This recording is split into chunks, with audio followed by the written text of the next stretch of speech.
Hello friends, आप सभी का स्वागत है माईकेसी पॉइंट में। फ्रेंड्स, आज हम लोग देखेंगे लूसेंट जीएस बायोलॉजी का प्रैक्टिस सेट नंबर 9।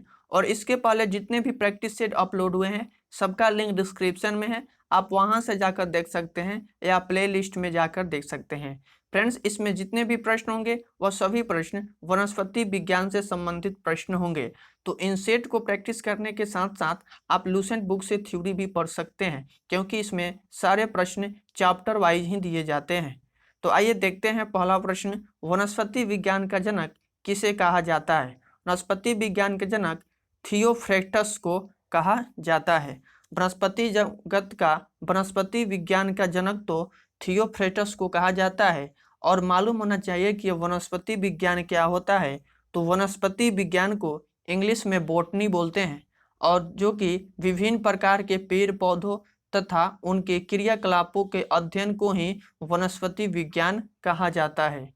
नेक्स्ट प्रश्न है, वनस्पति जगत का वर्गीकरण किसके द्वारा किया गया। वनस्पति जगत का वर्गीकरण एकलर के द्वारा 1883 ईस्वी में किया गया था। नेक्स्ट प्रश्न है, प्राकृतिक वर्णवाद से विशेष संबंध था। चार्ल्स डार्विन का विशेष संबंध था प्राकृतिक वर्णवाद से।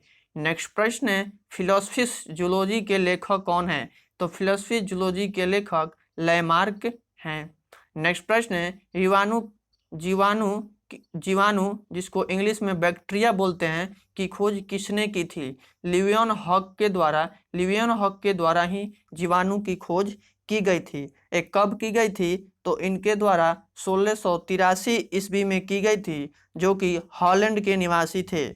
और जीवाणु विज्ञान का पिता लिवियन हॉक को ही कहा जाता है। नेक्स्ट प्रश्न है, जीवाणु विज्ञान का पिता किसे कहा जाता है। तो अभी मैं बताया लिवियन हॉक को ही जीवाणु विज्ञान का पिता कहा जाता है।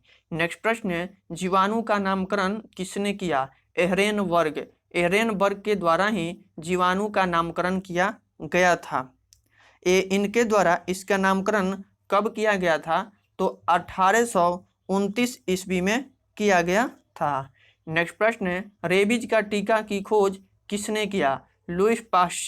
लुई पाश्चर के द्वारा ही रेबीज के टीके की खोज की गई थी।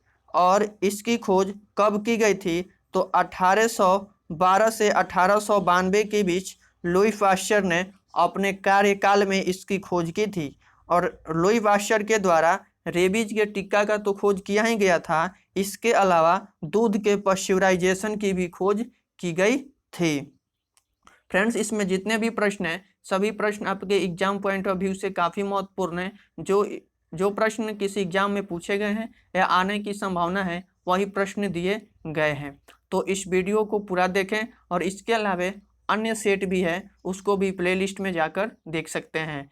आइए देखते हैं नेक्स्ट प्रश्न, हरगोबिंद खुराना को किस क्षेत्र में प्रतिष्ठित नोबेल पुरस्कार मिला। चिकित्सा विज्ञान के क्षेत्र में ही हरगोबिंद खुराना को प्रतिष्ठित नोबेल पुरस्कार मिला था। नेक्स्ट प्रश्न है, स्टेथोस्कोप का आविष्कार किसने किया था। स्टेथोस्कोप का आविष्कार लैनेक नामक वैज्ञानिक ने किया था। नेक्स्ट प्रश्न है, एडवर्ड जेनर किस रोग से जुड़े थे। एडवर्ड जेनर जो थे वह चेचक से जुड़े हुए थे, चेचक रोग से जुड़े हुए थे। नेक्स्ट प्रश्न है, एक वैज्ञानिक कौन है जिसने पहली बार रुधिर परिसंचरण की व्याख्या की थी। हार्वे के द्वारा ही पहली बार रुधिर परिसंचरण की व्याख्या की गई थी। नेक्स्ट प्रश्न है, हृदय का पहला प्रतिस्थापन किसके द्वारा किया गया था। हृदय का पहला प्रतिस्थापन किसके द्वारा किया गया था, तो क्रिश्चियन बर्नार्ड के द्वारा ही हृदय का पहला प्रतिस्थापन किया गया था। इसके बाद नेक्स्ट प्रश्न है, डीएनए की संरचना को सबसे पहले किसने रेखांकित किया। तो वाटसन एवं क्रिक नामक दो वैज्ञानिकों ने मिलकर ही डीएनए की संरचना की सबसे पहले रेखांकित किया था। नेक्स्ट प्रश्न है, विकास का सिद्धांत किसके द्वारा प्रतिपादित किया गया था। डार्विन के द्वारा डार्विन के द्वारा ही प्रतिपादित किया गया था विकास के सिद्धांत को। नेक्स्ट प्रश्न है, किसके द्वारा आनुवंशिकता के विज्ञान को आनुवंशिकी कहा गया है? बेटसन बेटसन के द्वारा ही आनुवंशिकता के विज्ञान को आनुवंशिकी कहा गया है। नेक्स्ट प्रश्न है, आधुनिक एंटीसेप्टिक सर्जरी का जनक कौन है? लिस्टर को आधुनिक एंटीसेप्टिक सर्जरी का जनक कहा जाता है।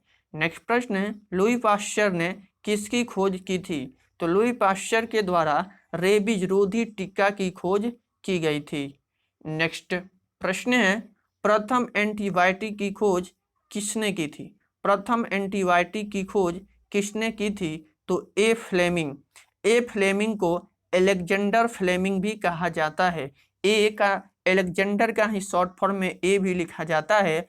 तो प्रथम एंटीबायोटिक की खोज अलेक्जेंडर फ्लेमिंग के द्वारा की गई थी।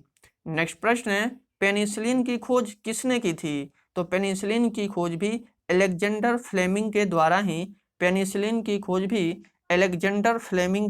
ही की गई थी। नेक्स्ट प्रश्न है, बायोलॉजी के जन्मदाता के रूप में कौन जाने जाते हैं? अरस्तु को ही बायोलॉजी के जन्मदाता के रूप में जाना जाता है।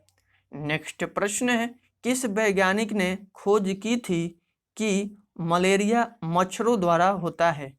मलेरिया मच्छरों के द्वारा होता है। तो इसकी खोज सर्वप्रथम रोनाल्ड रॉस नामक वैज्ञानिक थे। उन्हीं के द्वारा ही यह खोज की गई थी कि जो मलेरिया रोग होता है वह मच्छरों के द्वारा फैलता है। नेक्स्ट प्रश्न है, लेप्रोसी बेसिलस का आविष्कार किसने किया था? लेप्रोसी बेसिलस का आविष्कार किसने किया था? हैंसेन के द्वारा ही, हैंसेन नामक वैज्ञानिक के द्वारा ही लेप्रोसी बेसिलस का आविष्कार किया गया था। ये बेसिलस क्या होता है? तो बेसिलस को छड़ाकार भी कहा जाता है, छड़ाकार या बेसिलस बोला जाता है। यह छड़नुमा या बेलनाकार होता है। नेक्स्ट प्रश्न है, रक्त समूह का आविष्कार किसने किया है? तो रक्त समूह का आविष्कार लैंड स्टीनर नामक वैज्ञानिक के द्वारा किया गया है। नेक्स्ट प्रश्न है, मधुमेह के उपचार हेतु प्रयुक्त हार्मोन इंसुलिन का आविष्कार किसने किया था? किसके द्वारा किया गया था? तो एफ.जी. बेंटिंग के द्वारा मधुमेह के उपचार हेतु प्रयुक्त हार्मोन इंसुलिन का आविष्कार किया गया था। नेक्स्ट प्रश्न है, पुनरावर्तन सिद्धांत किसने प्रस्तुत किया था? पुनरावर्तन सिद्धांत किसने प्रस्तुत किया था? अर्नस्ट हैकेल के द्वारा ही पुनरावर्तन सिद्धांत प्रस्तुत किया गया था। फ्रेंड्स, इसके बाद नेक्स्ट प्रश्न है, प्रतिरक्षण तकनीक का विकास किसने किया था? प्रतिरक्षण तकनीक का आविष्कार किसने किया था? एडवर्ड जेनर ने किया था। नेक्स्ट प्रश्न है, होम्योपैथी के संस्थापक कौन है?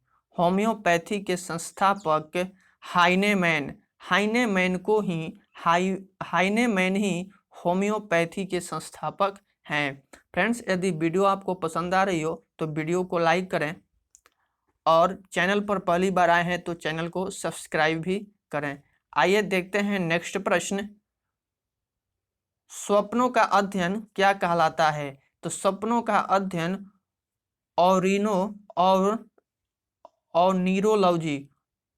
न्यूरोलॉजी कहा जाता है। सपनों के अध्ययन को ही न्यूरोलॉजी कहा जाता है और मनुष्य के सौंदर्य के अध्ययन को काइलोलॉजी कहा जाता है।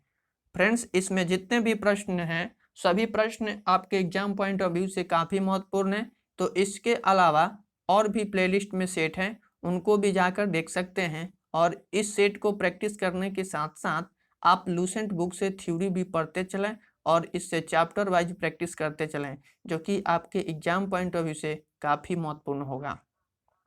आपको मालूम होगा कि किसी भी वनडे एग्जाम्स में अधिकांश क्वेश्चंस जो अधिक से अधिक महत्वपूर्ण क्वेश्चन जो होते हैं लूसेंट बुक से ही दिए जाते हैं। तो लूसेंट बुक को आप नहीं कि उसको बिना पढ़े कोई उपाय नहीं है। तो आइए मिलते हैं नेक्स्ट वीडियो में, तब तक के लिए बाय, टेक केयर।